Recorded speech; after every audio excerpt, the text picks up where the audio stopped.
அண்மை செய்தியை பார்த்து வருகிறோம். நீட் தேர்வில் 0 மதிப்பெண் எடுத்த முதுநிலை படிப்பில் 27 பேருக்கு இடம் வழங்கப்பட்டிருக்கிறது. இது பற்றிய கருத்துக்களை நம்மோடு பகிர்ந்து கொள்வதற்காக கல்வியாளர் திரு ஜெயபிரகாஷ் காந்தி நம்மோடு இணைகிறார். வணக்கம் சார். நீட் தேர்வை நடத்துவதற்கு தரமான மருத்துவர்களை உருவாக்கத்தான் அப்படின்னு ஒன்றிய கல்வி அமைச்சகம் தொடர்ந்து கூறி வரக்கூடிய நிலையில தற்போது இந்த விஷயத்தை நீங்க எப்படி பாக்குறீங்க? நீட்டுடைய பர்பஸே டிஃபீட் ஆயிடுது. இது நாட் ஓன்லி ஃபர்ஸ்ட் டைம். 2023 இருந்தே இந்த மாதிரி நடக்குது. நீட்டுங்கிறது national eligibility entrance test. Eligibility அப்போ நீங்க 2023 பாத்தீங்கன்னா ஈவன் அப்பியர் பண்ணவங்க எலிஜிபிள்ட்டாங்க. அது இப்போ எதுக்கு அந்த டெஸ்ட் வைக்கணும்? அப்பியர் ஆனவங்க எல்லாமே எலிஜிபிள்னா அது டெஸ்டே தேவை கிடையாது. எதுக்கு ஒரு மாணவனுக்கு வீணா ஒரு செலவு, ஒரு அப்ளிகேஷன் ஃபீ, எக்ஸாமினேஷன் ஃபீ எல்லாம் வைக்கணும்? தரமான இல்லாத ஒரு டாக்டரை உருவாக்குற ஒரு சூழ்நிலை கொண்டு வந்துட்டாங்க.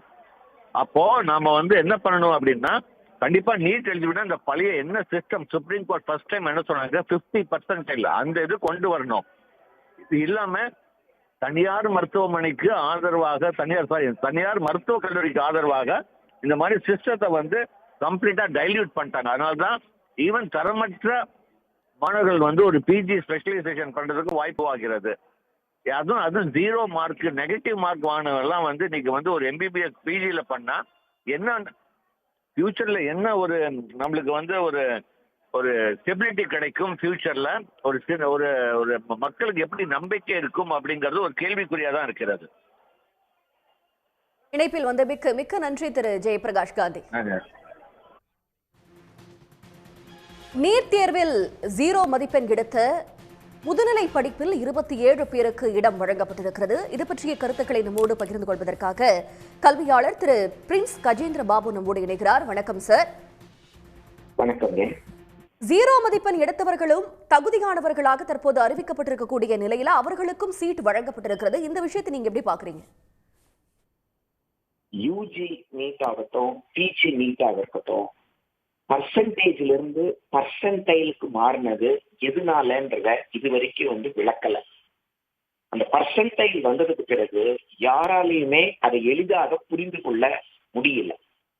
0% அப்படின்னு அவங்க சொல்றது எந்த அளவிற்கு மார்க்கு குறைவாக இருக்கோ அந்த அளவுக்கு குறைத்து அட்மிஷன் போட்டுக்கிட்டே இருக்கலாம் அப்படின்றதுதான். எடுத்த அதிகமாக எடுத்த மாணவர்கள், அப்ப அதிகமான எடுத்த மாணவர்கள் எல்லோருக்கும் சீட்டை கொடுத்துட்டாங்களான்னு இது வரைக்கும் தெளிவே கிடையாது. அப்போ அதிகமான எடுத்த மாணவர்களுக்கு சீட்டு கிடைக்காம 0% எடுக்கிறவருக்கு சீட்டு கிடைச்சிருக்குன்னா அதற்கு பொருள் என்ன? யாருக்கு பணம் இருக்கோ அவங்களுக்கு தான் மெடிக்கல் சீட்டு கிடைக்கும் என்பதுதான் உண்மை. கொள்ளையடிக்கிறாங்க. கொள்ளையடிப்பதை கட்டுப்படுத்தணும், கட்டணத்தை கட்டுப்படுத்தணும், அதற்காக நீட்டை கொண்டு வர்றேன்னு சொன்னவங்க இன்றைக்கு தகுதியையும் தீர்மானிக்க முடியல, கட்டண கொள்ளையையும் தடுக்க முடியல.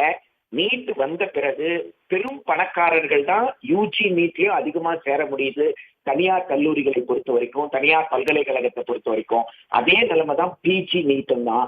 தகுதி என்பது கிடையாது, இது ஒரு வணிக சூதாட்டம் என்பதை இந்த முடிவுகள் தெரிவிக்குது. உடனுக்குடன் செய்திகளை தெரிந்து கொள்ள சன் நியூஸ் பெல் ஐகானை கிளிக் பண்ணுங்க.